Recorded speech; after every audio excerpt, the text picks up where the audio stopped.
welcome back to the channel, and in today's video I'm going to show you guys how to add transitions in DaVinci Resolve 16. Really easy and simple to do. So you just need to ensure that you have a video on your timeline just like I do right here, just because you're only allowed to add video transitions to the start, to the end, or in the middle of a video. So just to ensure that you have more than one clip, or you're just going to have to cut the video somewhere like I am right now just for the video's tutorials purpose.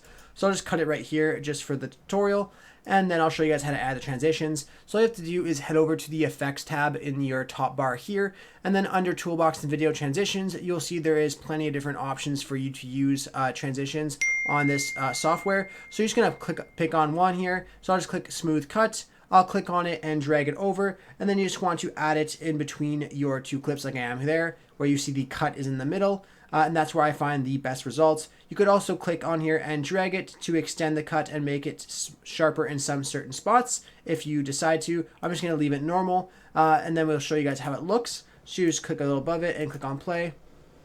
And as you can see, you can barely notice the cut. That's the purpose of the smooth cut transition. But anyhow, that's how you add specific video transitions in DaVinci Resolve. I really hope I was able to help you guys out with the video. If I was, be sure to leave a like and subscribe for more tutorials. Thanks for watching.